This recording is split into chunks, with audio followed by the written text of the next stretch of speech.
الحمد لأهله والصلاة على أهلها وبعد.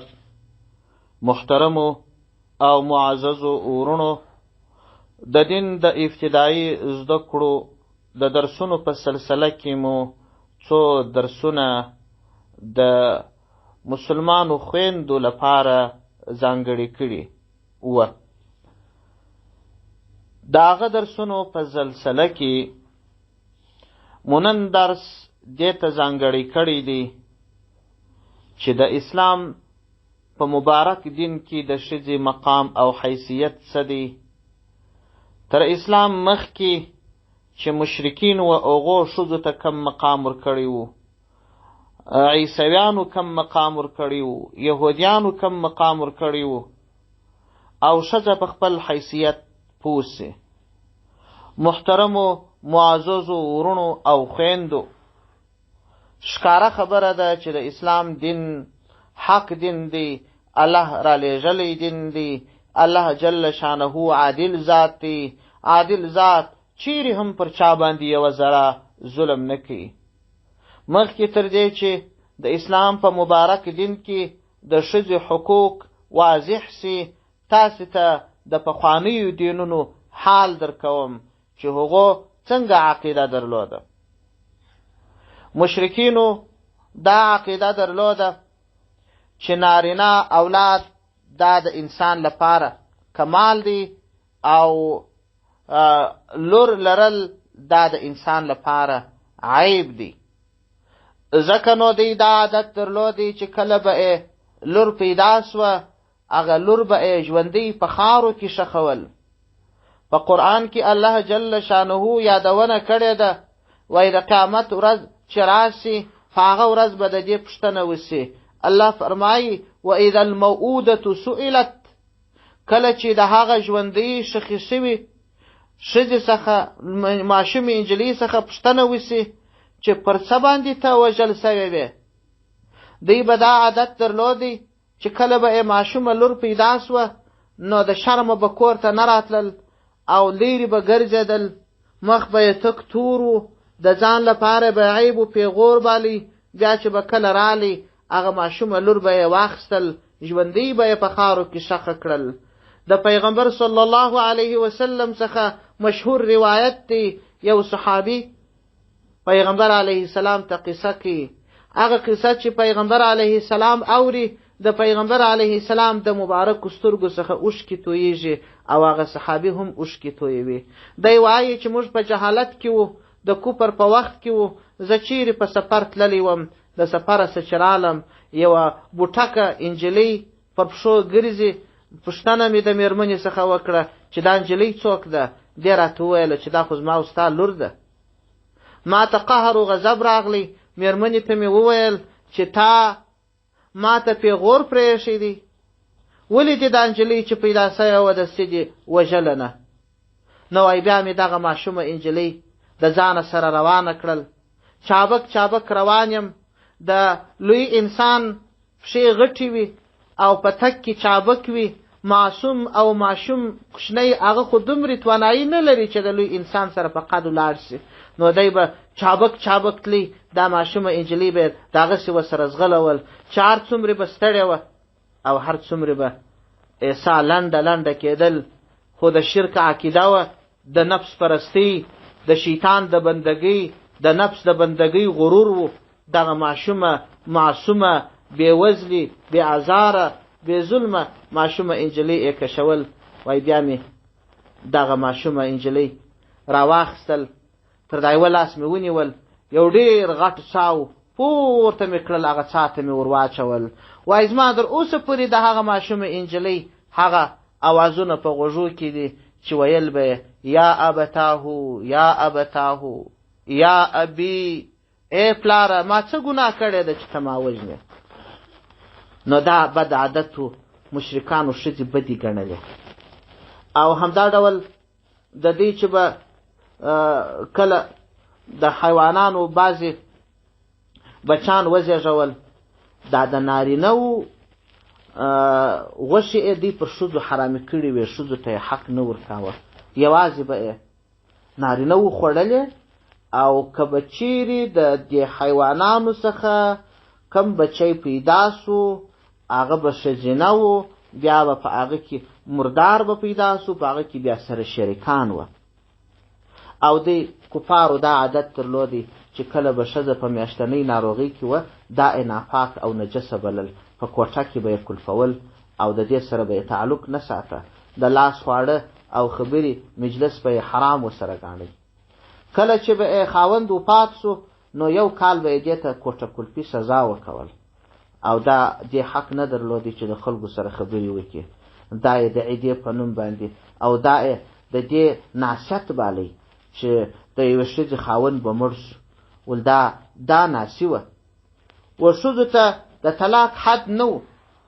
بعضې ښځې به یو چا په نکاح کړله، ډوډۍ به یې هم نه ورکول، رزق به یې هم نه ورکاوی، خواړه به یې هم نه ورکول، طلاق به یې هم نه ورکاوی، د بل سړي سره به یې د نکاح حق هم نه درلودی.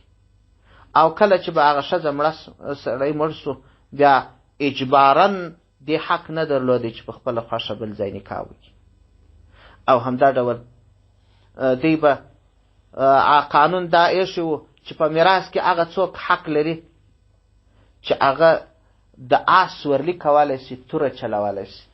نو ځکه چې کله به یو سړی مړ سو لوڼې به یې پاته سولې، میرمن به یې پاته سوه، خویندې به یې پاته سولې، تربورونه به یې راله، هغه د ده چې څه مال و هغه به یې ټوله یوړی دی به یې وږي پرېښوله.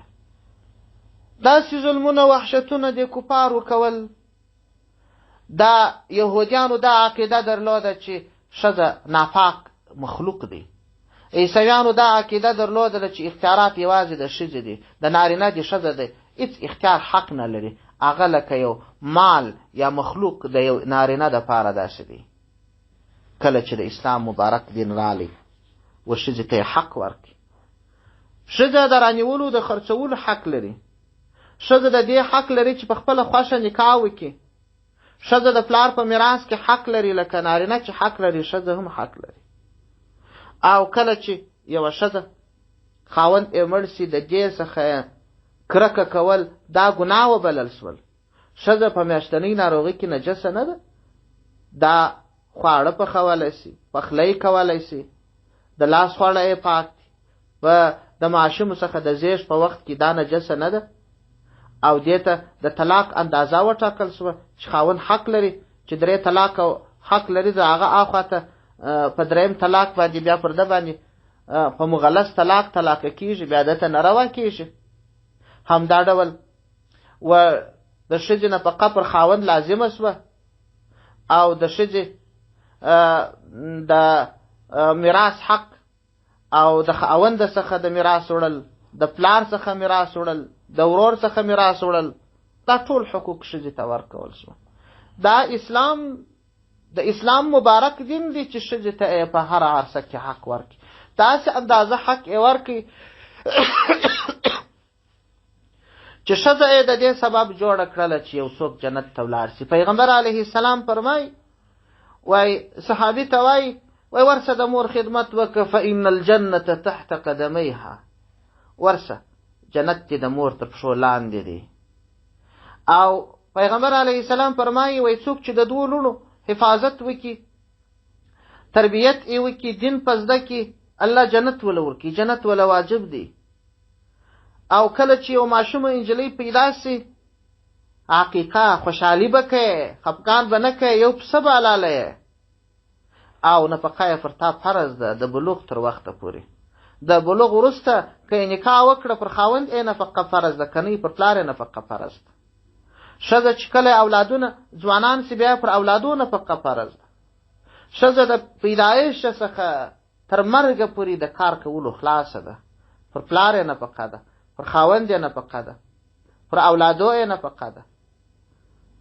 او د باندې کار څخه خو خلاصه ده، خاوند مجبور دی چې به د باندې بزګري کوي، مزدوري به کوي، تجارت به کوي، کسب به کوي، پیسې به راوړي، او ښځې ته به هم جامه ورکوي د خپل توان مطابق، هم به نفقه ورکوي. او ښځه د ټولو هغه حقوقو څخه برخمنه سوه چې نارینه یې لري، او نارینه ته ستړیاوې ډېرې ور د غاړې سوي دي نسبت و ښځې ته. په دې لحاظ باندې بعضې کسان دا خبره کوي، وایي نو د ښځې چې دومره حقوق چې اسلام ولي و ښځې ته د نیم ورور حق ورکوي. نو په دې باندې خلک که پوه سي بیا دا سوال نه ورته پیدا کېږي، ځکه ښځه د کومې ورځې څه چې پیدا سوه تر ځوانۍ پورې پر پلار نفقه ده. د ځوانۍ وروسته چې نکاح وکړي خاوند به نفقه ورکوي، که نه بیا هم پر پلار ده. او نارینه اولاد چې ځوان سي بالغ سي بیا پر پلار نفقه نسته، خپله نفقه به کوي. او ښځه چې د یو چا سره نکاح وکړي هغه به مهر ورکوي.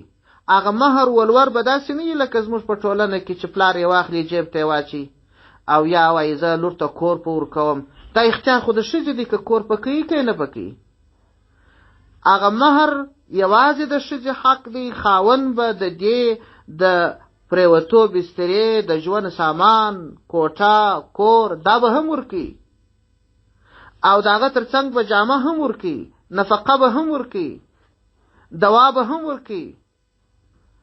بیا تر هغه وخته چې د دې زامن ځوانان کېږي زامنانو باندې نفقه ده. د ژوند د اولې ورځې څخه تر اخره پورې دا د کار کولو څخه خلاصه ده. او پاته نارینه چې سو چې دا څنګه بالغ سو د ځان نفقه د د غاړې ده، مهر د د غاړې دی. که واده کوي ولور به ورکوي، که واده کوي د ښځې نفقه به ورکوي، که واده کوي ښځې ته به کور پیدا کوي، د اولادو نفقه به ورکوي. نو د نارینه چې څومره مصارف دي هغه څو چنده تر ښځې زیات دي. ښځې ته چې دا نیم حق ورکول سوی دی دا هم دا څون د دې دپاره بلابود یو ذخیره ده او مهر یو بلابود ذخیره ده. نو لحاظه نارینه ته چې څومره ستړیاوې ور د غاړې سوي دي و ښځې ته هغومرې ستړیاوې نه دي ور د غاړې سوي دي. نو که چیرې یو څوک د اسلام مبارک دین ته غاړې کښېږدي نو د ښځې ژوند په عزت دی، سراسر ګټه ده. دا چې په کور کې کار کوي دا خدمت عبادت دی او د کار کولو خلاصه ده، نفقه او جامه یې پر بل چا ده. او د ټولو ستړیاو څخه دا د اسلام مبارک دین و چې دې ته عزت ورکړي، حیثیت یې ورکړي، دا یې مور کړه، دا یې لور کړه، دا یې خور کړه، د هر یوه دپاره یې خپل خپل حقوق وټاکل. والسلام علیکم ورحمة الله وبرکاته.